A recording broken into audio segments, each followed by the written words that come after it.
Hello folks and welcome to the channel. In today's video I'm going to be talking about an essential part of the hobby if you like using these things, and that is fuel proof. So behind me I have sitting Tony Rays Tiger Moth in an unusual scheme granted, but it will need some form of fuel proofing before I take it to the strip. Otherwise, all the hard work in achieving the finish will disappear into a gunky mess after the first frying session. So strap in, get your favourite tipple in hand, and let's fuel proof a model.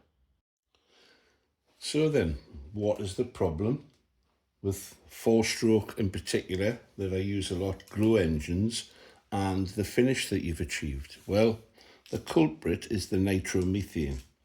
Now, the nitromethane I've found that for four-stroke engines I run at about 10 or 12%, and the engines, when I use that percentage, run much more reliably.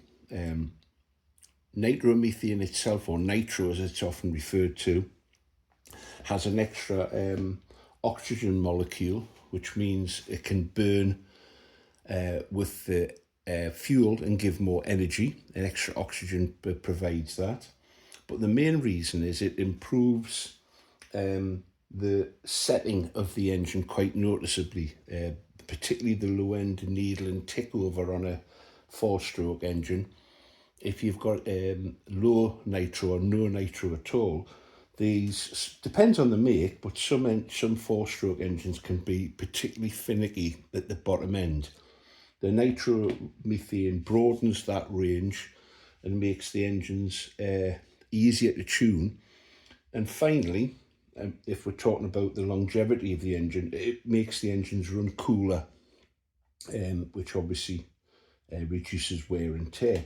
But it's your enemy when it comes to a finish.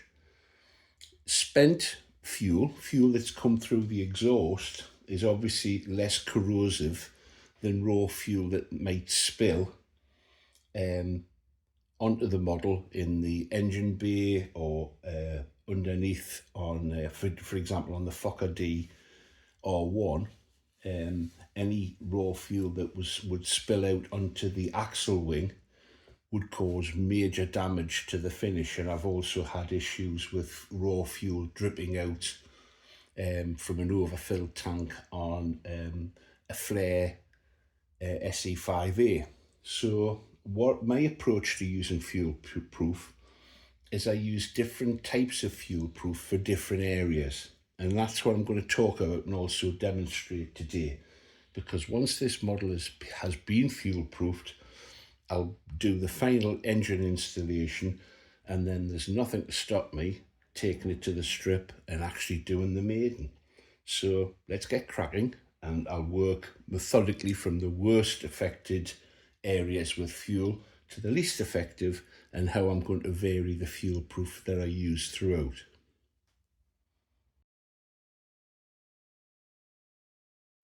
So the first fuel proof I'm going to use is the Aero Coat, and you mix this for a ratio of 10:1. Now, by rights, you should measure this out precisely. I'm not going to do that. And I'm going to mix in some of this matting agent, because I don't want a high gloss finish.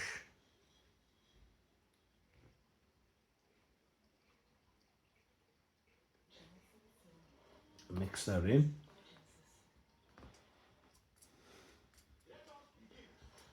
And once I've done that, I'll add the catalyst, which, as I say, you add that in a ratio of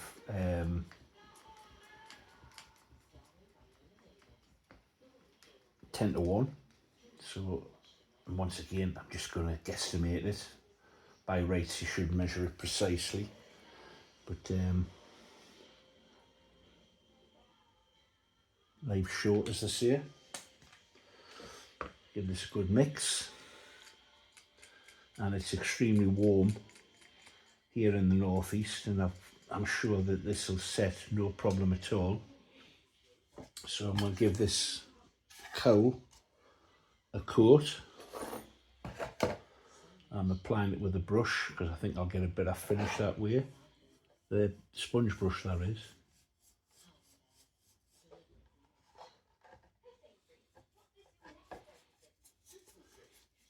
Because this is going to be a high impact area regarding fuel.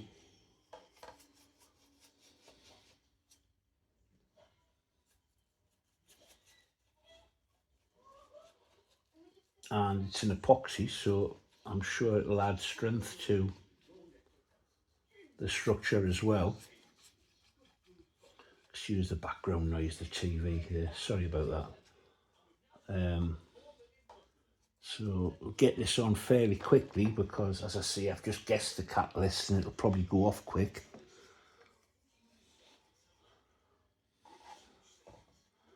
Should have put this on a carousel, shouldn't I?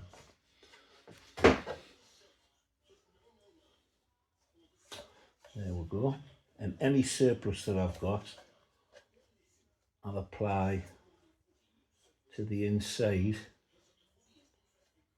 of the cowl area.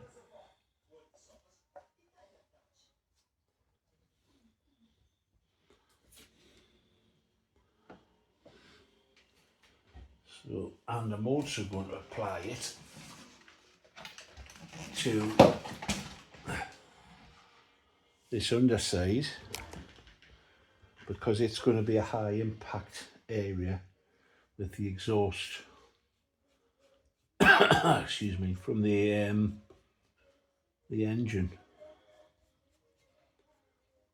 I found it does tend to yellow a little bit, but I can live with that. I'm adding it to the undercarriage legs because this is only a very thin layer of paint, and I want the maximum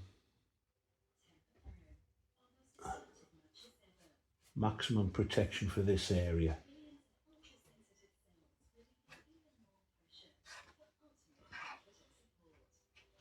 There we go. Now I have used this in the past on the SE5A with good results. I've flown that for a few seasons now and I'm yet to have any real problems with the, see the run there, take that out. Some fuel proof here.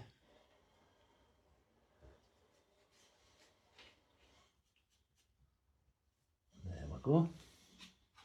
So that's the first most intense fuel proof because it's the area that's affected the most by the exhaust.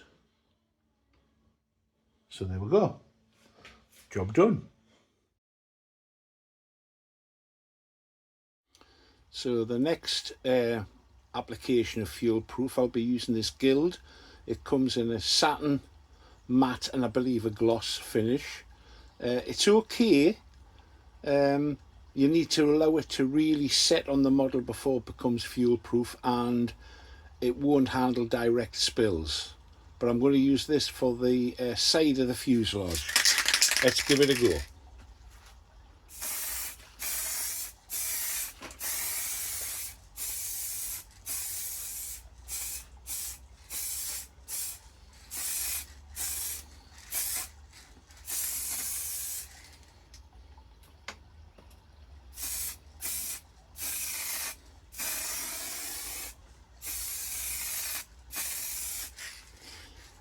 There you go. I've just got to repeat on the other side when this is touch dry, and the back part that I didn't use the original epoxy 2-pack fuel proof, and then that part of the job will be done.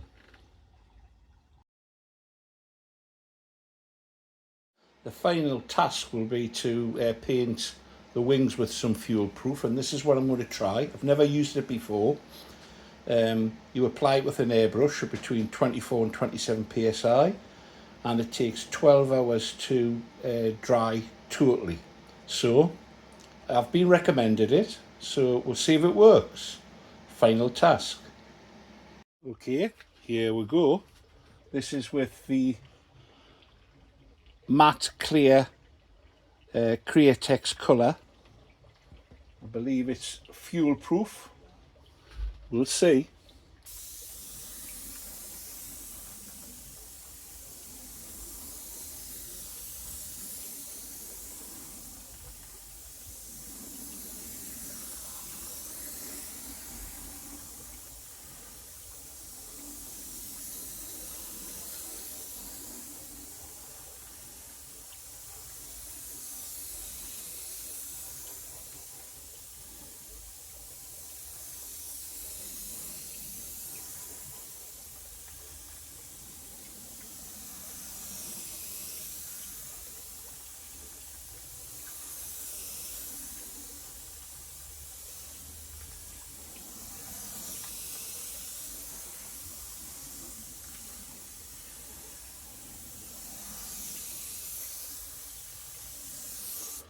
And there we go. So there we have it. The whole model's now been fuel proofed, including the spars, which are drying at the moment. After some trials and tribulations with the last medium, I'm quite happy with it now. It's all about adding about a little bit less than 10% water to the mix, and then you get a nice flow on a large needle on the Badger airbrush. But it's fuel proofed. It needs time now. My philosophy is leave it a good week before you even attempt to subject it to fuel. In that time, I'll be able to install the engine. I won't run it up, but I will install it, put the spars in place, and I'll rig the model. And I'll do a separate video on the rigging and hooking up the controls to the rudder and the elevator and the ailerons. And then we're in the home straight, folks. I hope you've enjoyed this series. It's gone on for some time, but I haven't rushed it, and that's part of the pleasure for me. I enjoy building, as well as screwing together the odd foam model. This is my real passion. I suspect if you've watched this far, it's probably yours as well. So please give it a thumbs up. Subscribe if you haven't done so. Let's stay being creative, folks.